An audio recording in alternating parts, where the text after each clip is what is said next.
Hey Kev, let's follow this trail over here. This looks like there might be something waiting down there. All right. Hey, wait a minute. Do you hear that? Yeah, I thought it was just me. What the heck is that?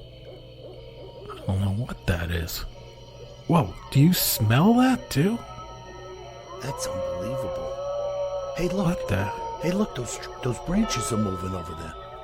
What the heck is that? Holy cow, is that what I think it is? Look at that thing. Oh my God. It's a freaking Sasquatch.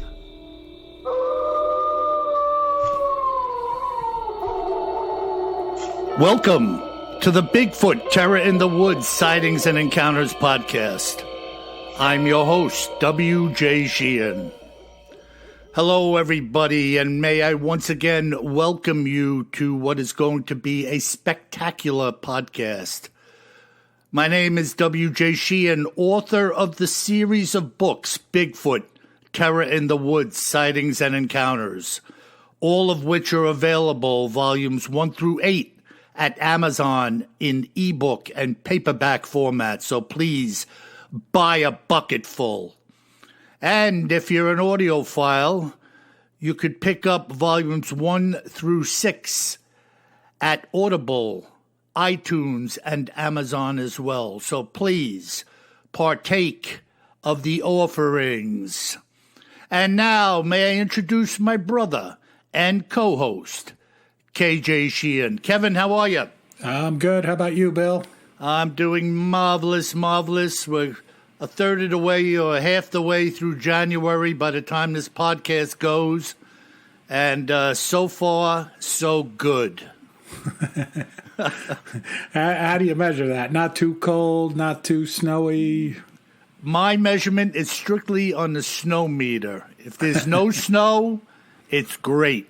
We're looking for some snow down here. It's always a treat, because we totally shut down when it snows. So. Oh, yeah, everybody just collapses for a day. Yeah, I mean, we like to say we do have a snow plow. Yeah, the entire town has one plow. The city of Raleigh has one snow plow, I think. Yeah. And well, you know up here, Kev, everybody's expected to do everything they do every other day and on time, in spite of having to dig out of the snow and slipping and sliding and everything else. Absolutely, yeah. So different down here. Yeah. And up here, no go. So what do you have, my brother, in our cryptids in the news and other oddities segment for today? Yes, we're going to go into some creepy, supernatural, perhaps evil legends. What do you mean, perhaps evil? It's definitely evil, but I didn't want to give the ending away. We haven't talked about this cryptid before. All right. So we're going to talk about the Wendigo. Oh, yeah, that's a nasty little bugger. You know this creature? Well, I believe the Wendigo is a type of, is it Wendigo or Wendigo? Wendigo. Wendigo. Yeah. It's purported to be a type of shapeshifter, isn't it? Yeah, it's typically described as a supernatural being. Right. And it comes from the spiritual traditions of the Algonquin First Nations people of North America. Now, the Algonquins, Kev, they were up here in the Northeast, weren't they? Northeast, yeah. Mostly around like Quebec and Western Ontario, but I think they came down into like Upper New York State, Vermont, etc. too. Okay. Yeah, somehow in my vague history memory, I remember hearing something about the Algonquins. Yeah, I think we learned about them when we were back in school in New York, because it's one of the familiar ones to me. Yep, definitely. Although I don't remember learning about the Wendigo. No, they did not teach about the Wendigo in the Sachem School District, as I recall. Even though it's named after a Native American chief. Right. Well, they always tried to keep it kind of clean. You know what I mean? You didn't really get the nuts and bolts of what was going on when you were a kid, you know? We didn't get the supernatural, cannibalistic, red-eyed beasts. Now, tell me something, Kev. Would not it have been cool to insert such stuff into your teaching to draw in this young, active audience to something strange and bizarre, a little more interesting, you know? I would have sat up a little straighter in my chair if we were talking about this. Exactly. You know, this is what I'm getting at. You know? Might not have been able to sleep either, depending on how old I was. So what do you got, man? What's going on so with these creatures, and by the way, a lot of what I'm talking about today came from a website called the Canadian Encyclopedia. I read a bunch of stuff, but they got some pretty cool stuff there and some images from some of the museums up in Canada that, of course, I'll post on my on our website, BigfootTerrorInTheWoods.com. That's awesome. Yeah, and these legends, it's typically humans that transform into these Wendigos because of their greed or because of their weakness. So it's kind of like they're susceptible because of greed, right? Or they're just generally weak and probably turning to the wrong thing for help, is my interpretation. Wow. So they become the victim. Exactly. And they then become very, very dangerous because these creatures are, they have a tremendous thirst for blood. And by the way, it's human blood. And they are very much rumored to be cannibalistic. Nice combination. Nice. I told you it was a little creepy. You know, and I said people are susceptible if they're corrupted by greed, you know, which is true of a lot of things today in our society, or weak. And some of the things that the First Nations people talk about contributing to weakness are extreme conditions, such as hunger or extreme cold. Okay. Yeah. Go ahead. Well, no, I was going to say something, but let you continue for a minute. Now I'll finish it off. Sure. And then, you know, it's interesting here, Bill, a little bit like, you know, evil demons or demons of sorts.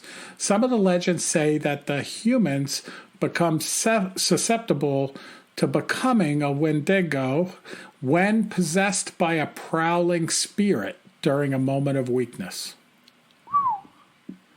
You know, and really, that's the way it is, even in Christianity terminology. Well, that's what I was thinking of as I was reading about this. Like, you know, who are the most susceptible to, you know, a demonic type thing?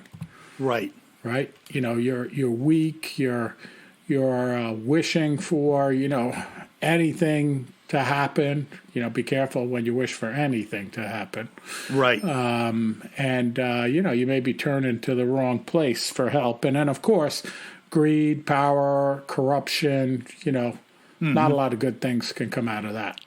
Yeah, it's amazing, too, that, you know, all of this stuff has been around as long as man has been on the earth. So apparently the Indians were experiencing such things themselves, and they had these beliefs relative to the Wendigo about what could happen to an individual that, you know, swayed from the right to the wrong, shall we say. Exactly. Well put. Wow. Well put. Wow. So what do you think these things look like, you may ask? So a lot of different descriptions out there. But they're typically described as being kind of human-like, but very thin, with like the skeleton pushing through its skin. Yeah, ashen colored, and like a transparent like skin. Yeah, how's that for you? Well, you know what it reminds me of right off the bat of those old creepy movie clips of Nosferatu. Ah, good point. Remember the early Dracula? He wasn't like the handsome Bela Lugosi guy. No, well, you got to remember with Dracula, he's supposed to be 1,000 years old, so you're not looking too good after 1,000 years. Unless you take your vitamins. Well, they say like 700 years, Bill. That last 300 is tough. Well, as they say in Great Britain, vitamins. Vitamins. So according to some of the other legends and descriptions, it also has pointed ears, like kind of like a wolf ear. Yeah. And then some of the pictures you see of this, sketches and stuff, it has horns or like antlers coming from its head as well. Yeah. I have a picture of one on the wall here that my daughter gave me, and it does have antlers coming out of its head. Yeah, you're painting the picture for me now, and it's coming back to me. I've seen this before, as you're describing it, and that is a nasty-looking vision. Oh, yeah. And by the way, it does have red, glowing eyes. Oh, of course. Why wouldn't it? Well, just saying. Oh, my goodness. It's also described to have very strong strength and a very strong senses. So very, very skilled at stalking its victims as it comes up and wants to devour its victims. Nice. Yeah. Now, beautiful. Did they believe this was a flesh and blood creature? I mean, it would have to be flesh and blood if it could devour somebody. They talk about it both ways. Definitely flesh and blood, that it is cannibalistic. In everything I read about it, cannibalistic, it eats people.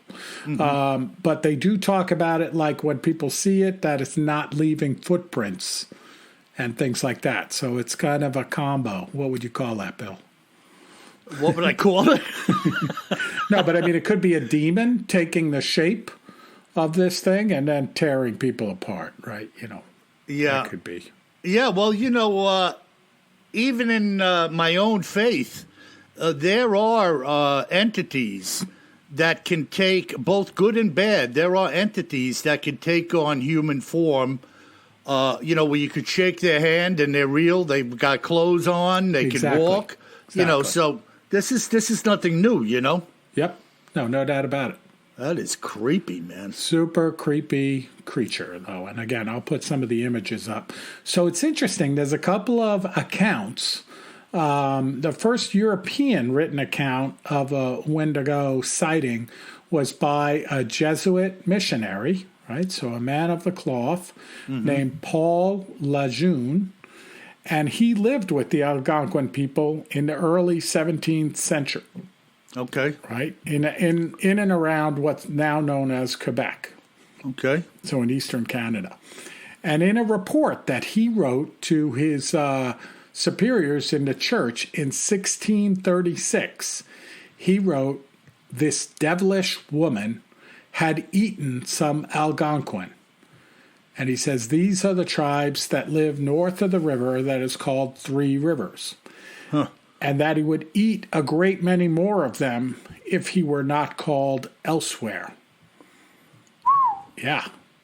And, what's interesting here is that his report, going back to his superiors, right, show that he had a very strong belief in these supernatural creatures, just like the First Nations people, that he was living among. So had to have something that brought him to think of these other than just legend.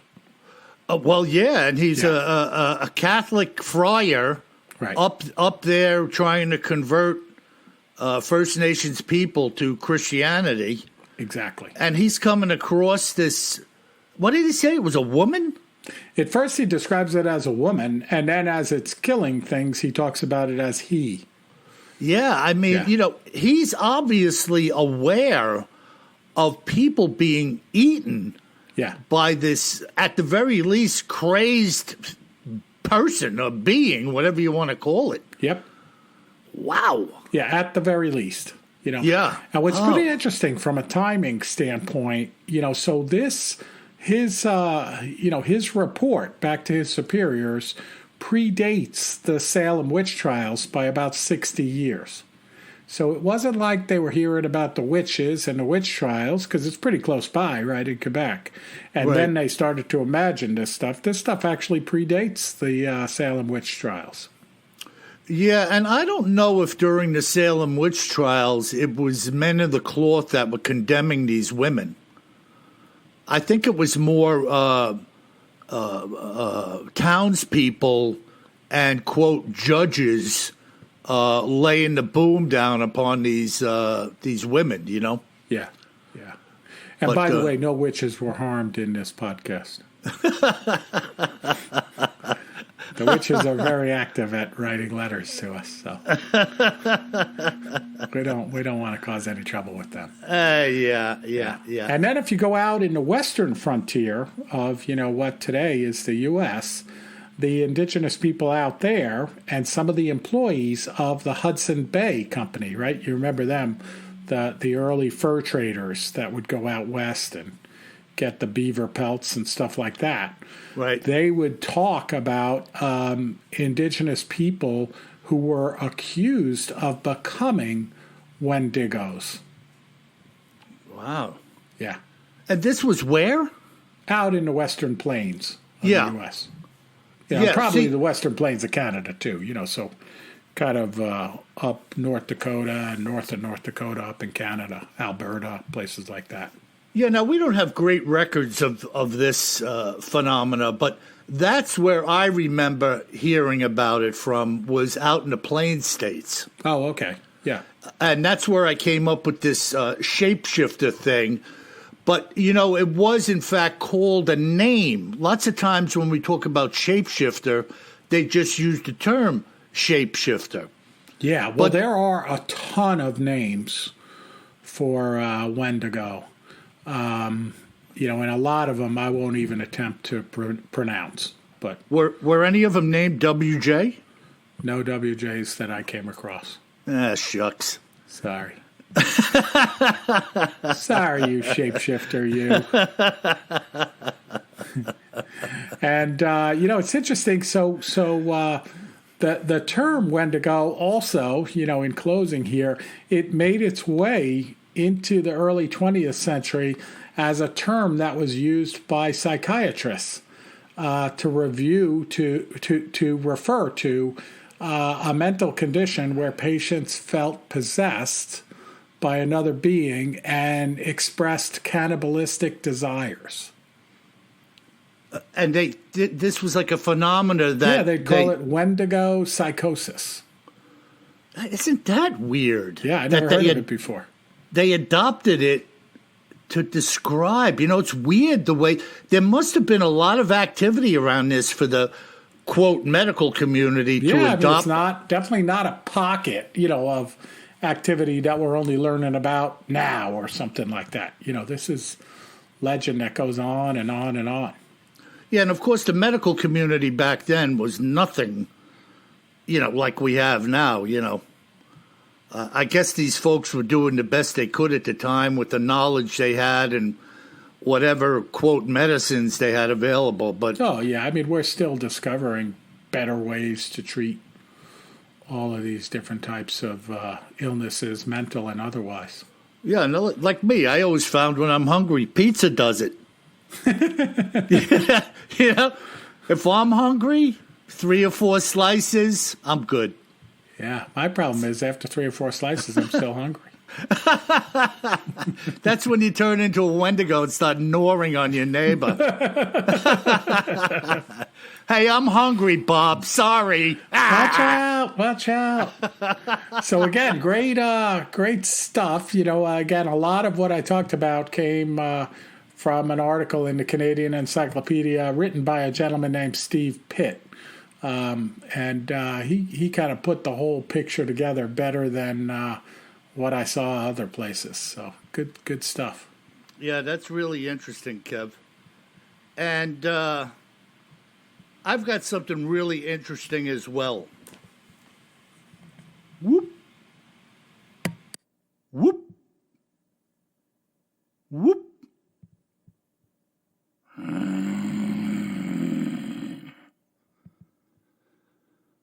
When I get up, Johnny, run for your life.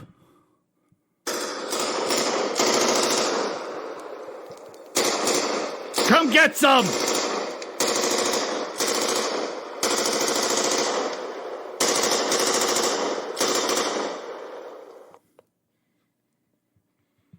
Bang, bang.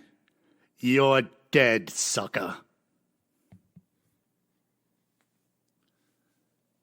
The following story that I'm going to share with you tonight. Hey, wait a minute, Bill. Did somebody sneak into your house? Well, yeah. Machine Gun Kelly. Oh. Didn't mean to interrupt you, but, there was some serious gunfire going on there. Well, Kev, it's as I always say. Always carry more machine gun than you think you're going to need.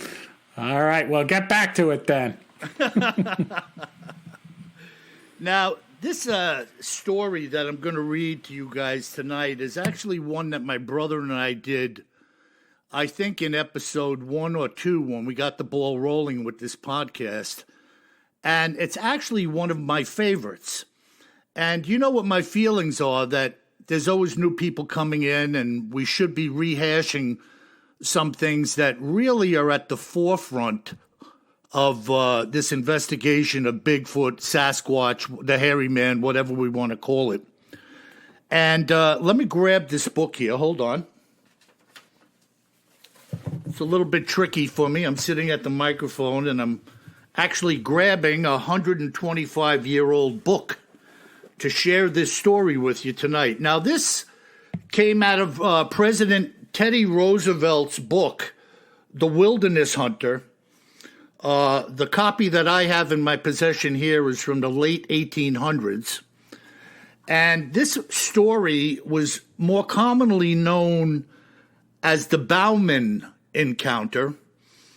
And I'm going to dive right into it, and then my brother and I will have at it in a discussion afterwards as to what exactly went on here and why this may have been in a soon-to-be president's book of his adventures hunting. I once listened to a goblin story which rather impressed me. It was told by a grizzled, weather-beaten old mountain hunter named Bauman, who was born and had passed all his life on the frontier. He must have believed what he said, for he could hardly repress a shudder at certain points of the tale. He was of German ancestry, and in childhood had doubtless been saturated with all kinds of ghost and goblin lore, so that many fearsome superstitions may be latent in his mind.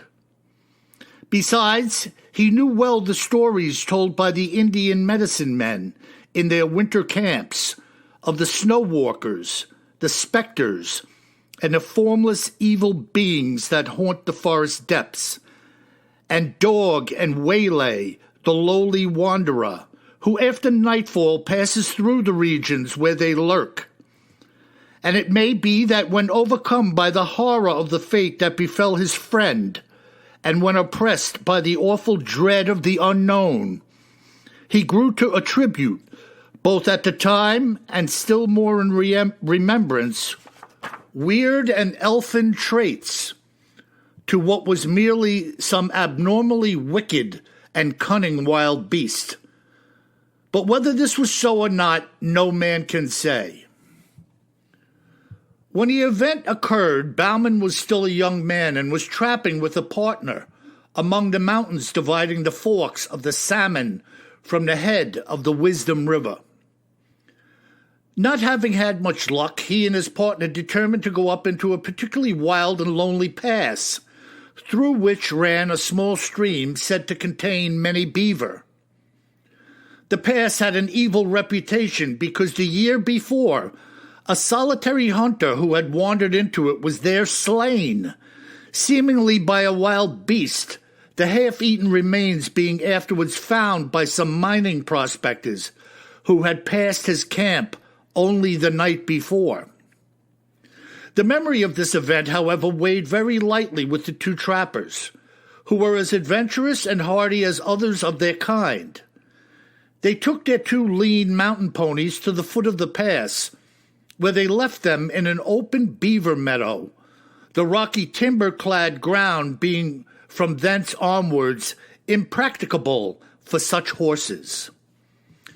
Then they struck out on foot through the vast gloomy forest, and in about 4 hours reached a little open glade where they concluded to camp, as signs of game were plenteous. There was still an hour or two of daylight left, and after building a brush lean-to and throwing down and opening their packs, they started upstream. The country was very dense and hard to travel through, as there was much down timber, although here and there the somber woodland was broken by small glades of mountain grass. At dusk they again reached camp. The glade in which it was pitched was not many yards wide, the tall, close-set pines and firs rising round it like a wall. On one side was a little stream, beyond which rose the steep mountain slopes, covered with the unbroken growth of the evergreen forest. They were surprised to find that during their short absence, something, apparently a bear, had visited the camp and had rummaged about among their things, scattering the contents of their packs and in sheer wantonness destroying their lean-to. The footprints of the beast were quite plain, but at first they paid no particular heed to them, busying themselves with rebuilding the lean-to, laying out their beds and stores and lighting the fire. While Bauman was making ready supper, it being already dark, his companion began to examine the tracks more closely, and soon took a brand from the fire to follow them up, where the intruder had walked along a game trail after leaving the camp. When the brand flickered out, he returned and took another, repeating his inspection of the footprints very closely.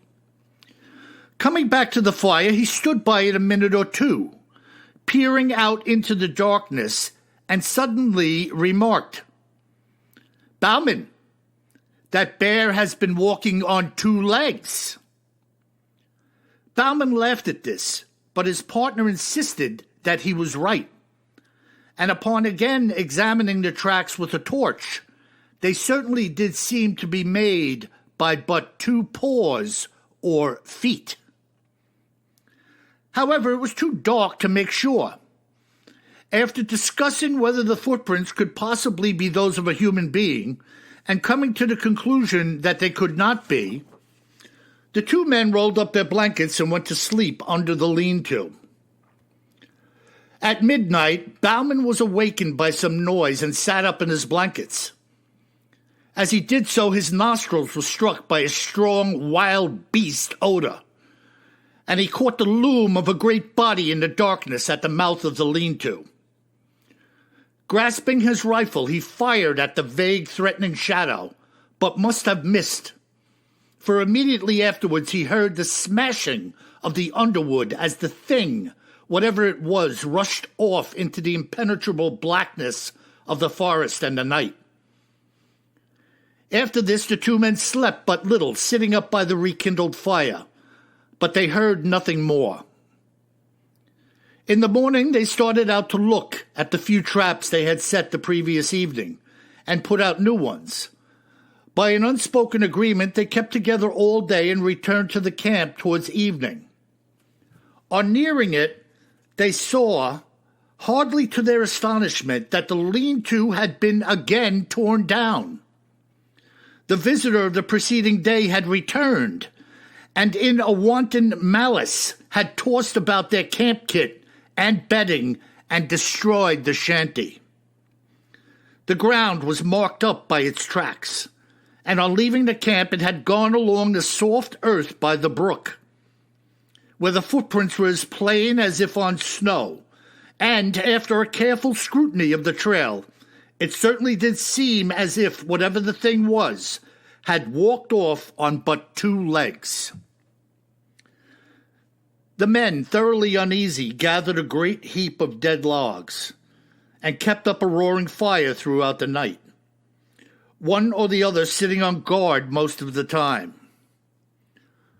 At about midnight, the thing came down through the forest opposite across the brook and stayed there on the hillside for nearly an hour. They could hear the branches crackle as it moved about, and several times it uttered a harsh, grating, long-drawn moan, a peculiarly sinister sound. Yet it did not venture near the fire. In the morning, the two trappers, after discussing the strange events of the last 36 hours, decided that they would shoulder their packs and leave the valley that afternoon. They were more ready to do this because, in spite of seeing a good deal of game sign, they had caught very little fur. However, it was necessary first to go along the line of their traps and gather them, and this they started out to do. All the morning they kept together, picking up trap after trap, each one empty. On first leaving the camp, they had the disagreeable sensation of being followed. In the dense spruce thickets, they occasionally heard a branch snap after they had passed. And now and then there were slight rustling noises among the small pines to one side of them. At noon, they were back within a couple of miles of camp. In the high, bright sunlight, their fears seemed absurd to the two armed men, accustomed as they were through long years of lonely wandering in the wilderness to face every kind of danger from man, brute, or element. There were still 3 beaver traps to collect from a little pond in a wide ravine nearby. Bauman volunteered to gather these and bring them in, while his companion went ahead to the camp to make ready the packs. On reaching the pond, Bauman found 3 beaver in the traps, one of which had been pulled loose and carried into a beaver house. He took several hours in securing and preparing the beaver, and when he started homewards, he marked with some uneasiness how low the sun was getting. As he hurried towards camp under the tall trees, the silence and desolation of the forest weighed on him. His feet made no sound on the pine needles, and the slanting sun's rays striking through amongst the straight trunks made a gray twilight in which objects at a distance glimmered indistinctly. There was nothing to break the ghostly stillness, which, when there is no breeze, always broods over these somber, primeval forests. At last he came to the edge of the little glade where the camp lay, shouting as he approached it, but got no answer. The campfire had gone out, though the thin blue smoke was still curling upwards. Near it lay the packs, wrapped and arranged. At first Bauman could see nobody, nor did he receive an answer to his call. Stepping forward, he again shouted, and as he did so, his eye fell on the body of his friend, stretched beside the trunk of a great fallen spruce. Rushing towards it, the horrified trapper found that the body was still warm, but that the neck was broken, while there were 4 great fang marks in his throat. The footprints of the unknown beast creature, printed deep in the soft soil, told the whole story. The unfortunate man, having finished his packing, had sat down on the spruce log, with his face to the fire, and his back to the dense woods, to wait for his companion. While thus waiting, his monstrous assailant, which must have been lurking nearby in the woods, waiting for a chance to catch one of the adventurers unprepared, came silently up from behind, walking with long, noiseless steps, and seemingly still on 2 legs. Evidently unheard, it reached the man and broke his neck by wrenching his head back with its forepaws, while it buried its teeth in his throat. It had not eaten the body, but apparently had romped and gamboled around it in uncouth, ferocious glee, occasionally rolling over and over it, and had then fled back into the soundless depths of the woods. Bauman, utterly unnerved, and believing that the creature with which he had to deal with was something either half human or half devil, some great goblin beast, abandoned everything but his rifle and struck off at speed down the pass, not halting until he reached the beaver meadows where the hobbled ponies were still grazing. Mounting, he rode onwards through the night until far beyond the reach of pursuit. Kev, that is one of the most fantastic tales I think you'll ever read. Yeah, no, and of course I've read it. And, to our audience, again, especially newcomers, Bill and I are about 600 miles apart when we record this podcast. And we have like a little bit of a rule or not a little bit of a rule, but a rule where generally I don't tell him what I'm going to talk about and he doesn't tell me what he's going to talk about. And it's kind of fun. And in this case, Bill, I had no idea what you were going to talk about. And you said we covered it before, but we did it in reverse. I don't know if you recall, but I covered it in Cryptids in the News and Other Oddities. So this is kind of cool that you did it as an account. Yeah, and excuse me, I, as I'm prone to do, I have some favorite accounts. And I like to share them maybe like annually. Yeah. Just to bring them out of the closet and use them as a reference point. But, I said before, and I'll say it again, that Teddy Roosevelt actually became one of our presidents here in the United States. And prior to that, he was a rancher and a cowboy out in the Dakotas, South Dakota in particular. He had joined the Army. He became famous for riding with the, quote, Rough Riders up San Juan Hill in the Spanish-American War. He then became president when then President McKinley was assassinated. He took over the office. Ran for a second term, became president of the police commission in New York City with the idea of fighting corruption. And then he actually ran for a third term of president, I think in 1912. And while he was giving a speech, somebody shot him. And with the bullet still in him, he finished his speech, then saying it would take more than that to bring down a big bull. And later on, the party was formed called the, what they call that, Kev? The Bull Moose Party. Yeah, and he was, I don't recall. Yeah, he was defeated in that election.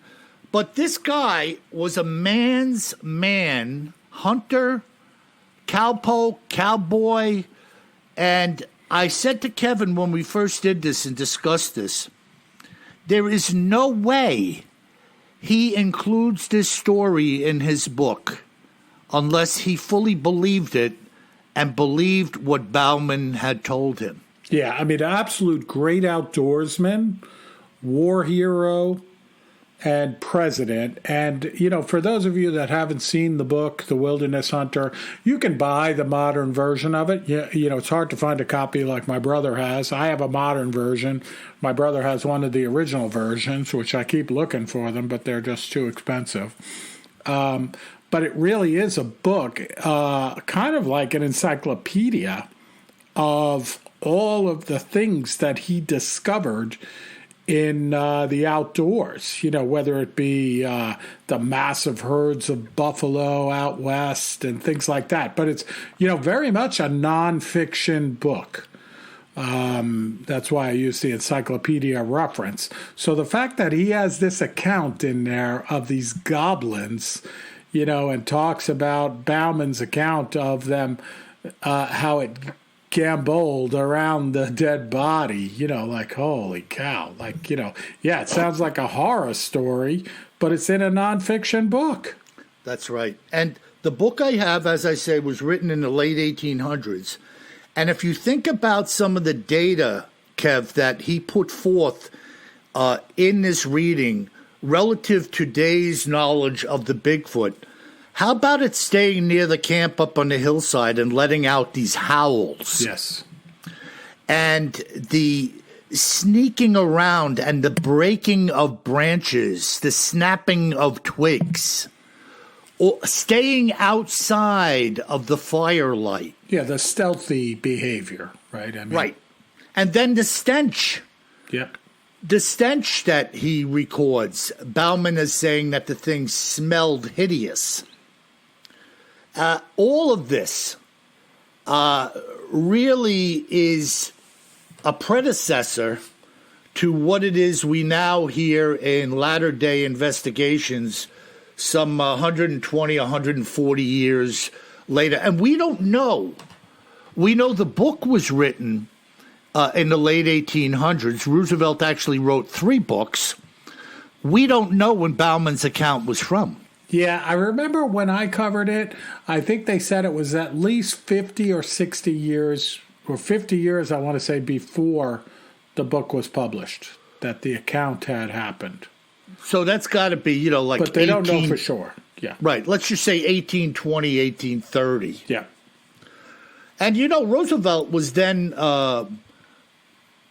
very instrumental in protecting the wildernesses and the national parks, what became the national parks in the United States. He had a great reverence and a belief that what he had lived in and what he had seen and what was out there really needed to be protected going into the future. Oh, and no thank doubt God he about it. did. He had the vision. That's right. And folks, if you haven't been to some of these places where he walked into them, places like Yosemite, and was like, okay, this is otherworldly. Like, we can't let anything happen to this, even back then. Now, Today, when you walk into Yosemite, which I've camped there below Yosemite Falls, one of the most beautiful places on earth, period. Mm-hmm. But today, it's easy to walk in there and say, okay, we have to protect this. But back then, he was probably one of the few, non-First Nations people that walked in there and saw it, and he knew to protect it. Yeah. So, fought to protect it. It's amazing. Yeah, it is amazing, and to me, there are always men and women who rise to the forefront. Like, take W.J. Sheehan, who wrote all the Bigfoot books.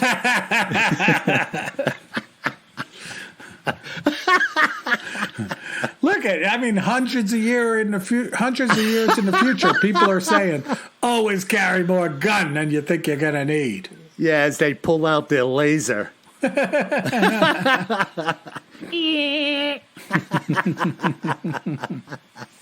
Awesome. I didn't know where you were going to go, Bill, but that is a fantastic account. And I love the fact that you broke out, that old version of the book that you have and read it right from it. That's awesome.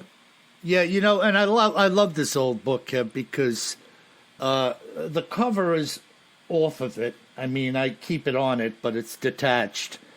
And the paper in the book is kind of, it was made this way. This didn't happen over time. I could tell that the paper is kind of rough at the edges. Yeah, no, and it's got all those images in it, too. Fantastic stuff. Plates of photographs and paintings in black and white. Yeah. Every so often. It's an incredible, I think in that one book. image, I don't have the book handy here, so I haven't looked at it in a while. But that one image of all of the bison bones, right? Yeah. The pile, that's like a mountain. out west, Yeah. where he talks about the decimation of the bison. It's like, Yeah. I never saw a photograph like that until I opened up this book. Well, and that's one of the reasons why the Indians had such a gripe with the white man. Of course. Because the Indians would lay hands on a bison when it was killed and thank God for the meat. Yeah, and they would eat and use every bit of it. Right, the horns and the skin and the fur, everything was a blessing to them. And they had a tremendous reverence and respect for the animal. Whereas the white man just came in and said, hey, ho, let's go, and started gunning them down and selling stuff, leaving them to rot on the plains, and just taking what they wanted, Yeah, exactly. So it was a crying shame, but the Bauman encounter, man. Yeah, it's awesome. I didn't know where you were going to go. Fantastic. And I love the fact that we covered it kind of upside down this time around, even accidentally. Yeah, Very cool. Again, if you choose to think that this was a story, then it would be kind of weird for President Roosevelt to have known all of these details of Bigfoot encounters, having never encountered one. Yeah, not kind of weird, Bill. Just completely out of place. It doesn't make sense if he thought it was fake. That's right. That's and right. For him not to think it was fake, he would have had to have some other encounter, whether he wrote about it or not. That's obviously correct. He didn't write about it, as far as we know. Yeah. No, that's correct. And who knows? Awesome. Good stuff. We can't talk to him, so we don't know what he may have actually seen. No. Yeah. So that's it, bro. Great stuff, Bill. What do you got in a bag of tricks as far as listener mail goes? Yeah, we got some good listener mail. So the first letter that comes in comes from Rick. And Rick, his subject is Blue UFO Hawaii.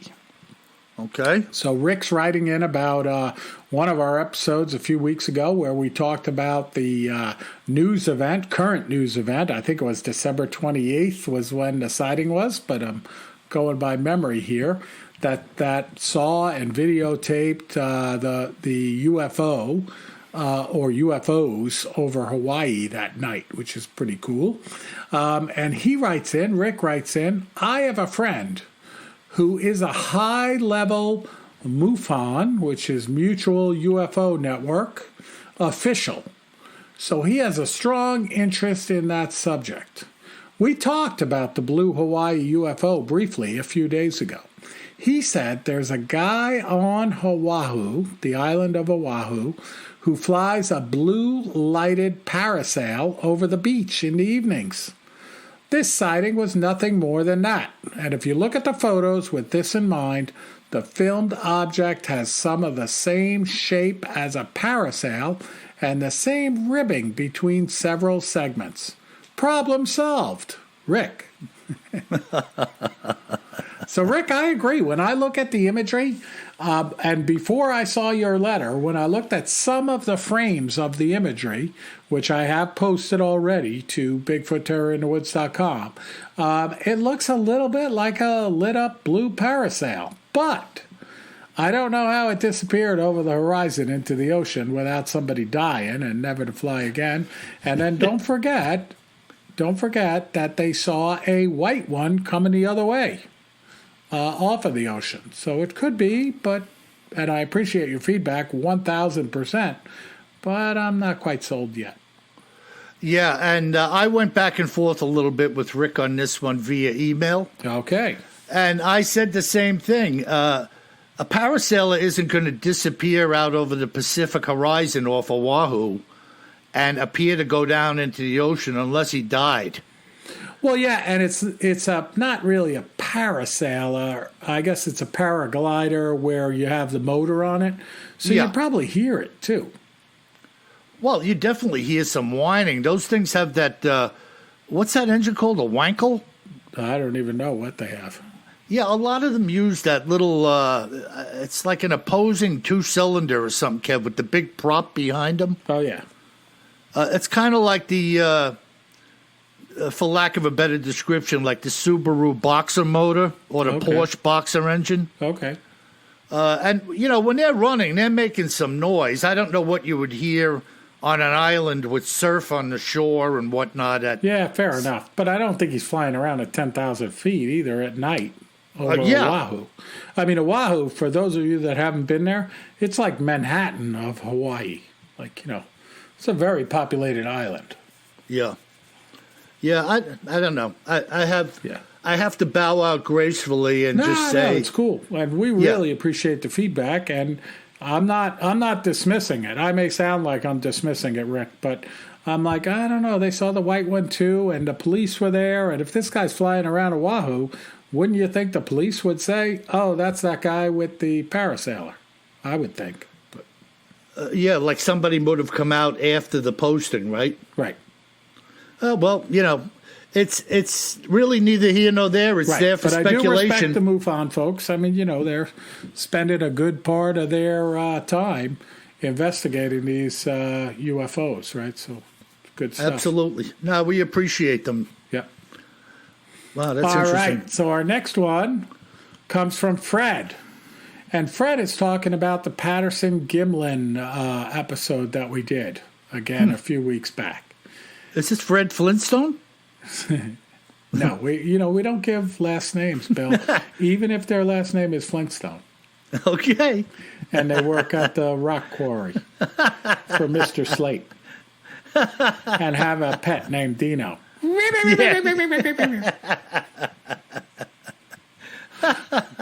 I love that but stuff. Fred writes, hey guys, I love your show.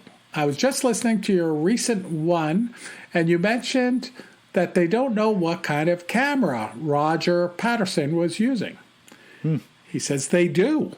Below is a link to a paper written by Dr. Jeff Meldrum, who we have a lot of respect for, and he puts in parentheses, one of the few academics that will touch the subject, and William Munns.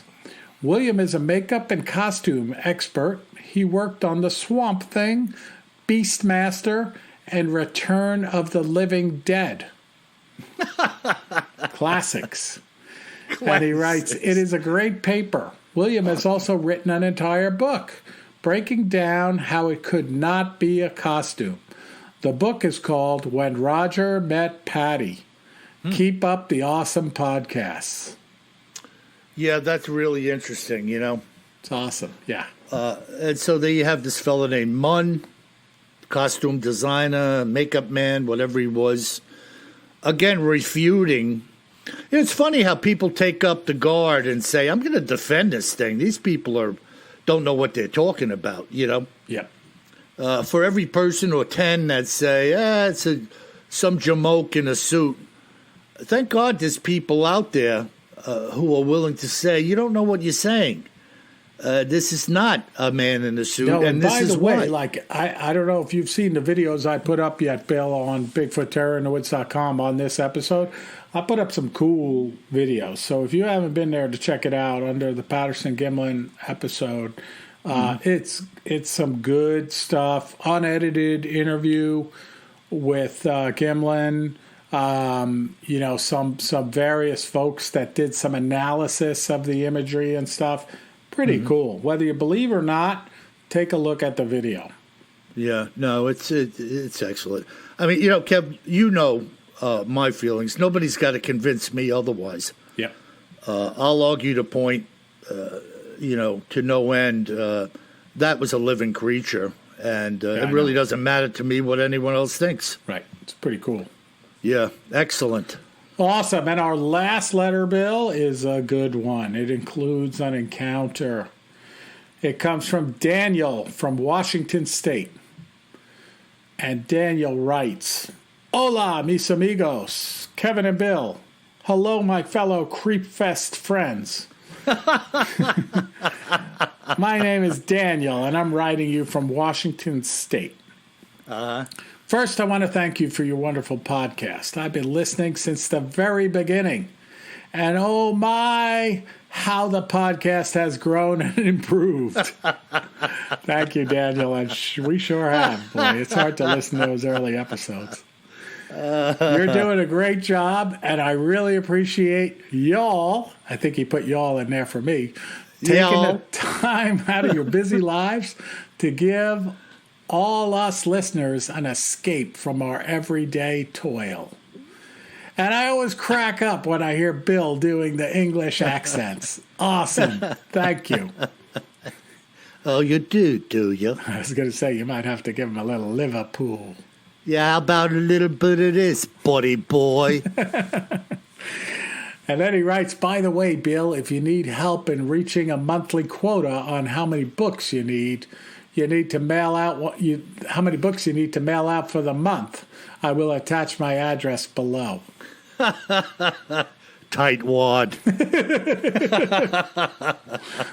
I'm like, Daniel, I don't even have an autographed copy yet. Come on. And Jim, he said, you know what?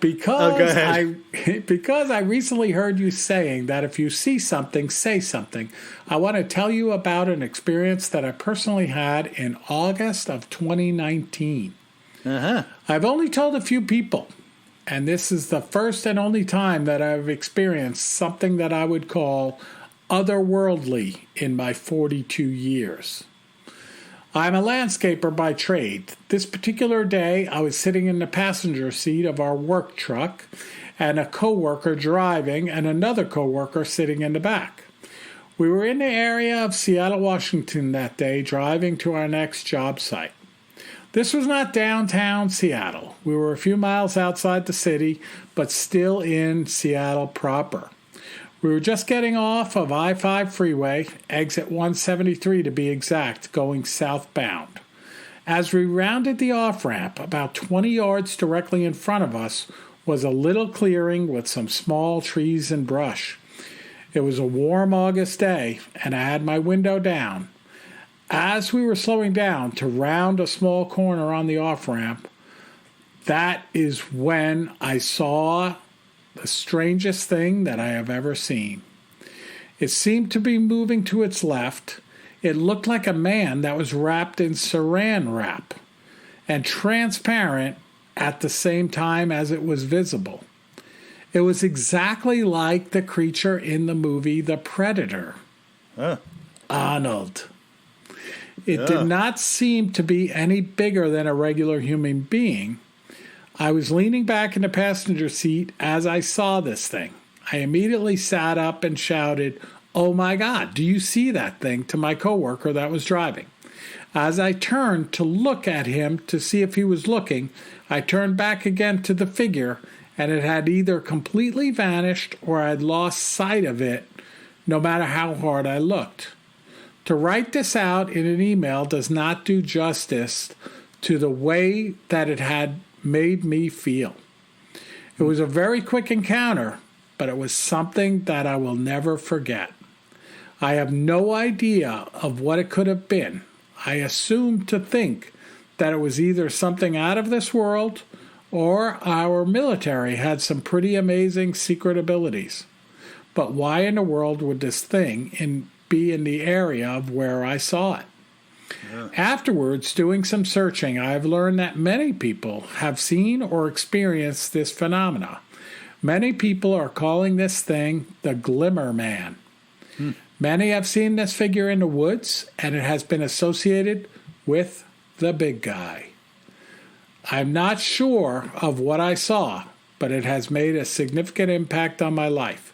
Like I said earlier, I've never seen anything paranormal or highly strange, or what I would consider otherworldly. But after seeing this Glimmer Man or Predator figure, I know that there are things in this universe that for the time being we just cannot comprehend. Again, I want to thank you for your great podcast. Using my name and info is fine with me. By the way, Bill, hablas español?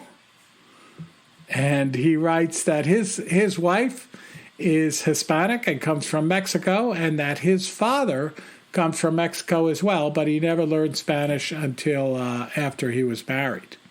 And he also writes that I am also a Christian. I'm glad that you share your beliefs and convictions, so I will wish you a blessed day, and may the Lord Jesus Christ grant you the peace that surpasses all understanding. Thanks, guys. Daniel, and thank you, Daniel, especially for the blessing. Amen. Yeah, and it's funny, Kev, because when he started talking about thanks for the Creep Fest, you know what I started thinking about? What? Do you remember when Eddie Munster entered the I Like Zombo Because contest? Not until you mention it now. Okay, yeah. And it was that creepy-looking guy on TV, and Eddie won a chance to be on his show. And when he got to the studio, he was like, "Where's Zombo?" And the guy was like, "I'm Zombo, kid. I just got to get made up. So, if you'll sit over there for a few minutes." He got so aggravated that Zombo wasn't real, he started tearing up the studio. Do you remember that? I do. Zombo's not real. It's a classic. It is classic. And speaking of classics, if you find yourself wandering around in the woods or encountering the Glimmer Man, remember just one thing. Always carry more gun than you think you're gonna need. Sleep tight. I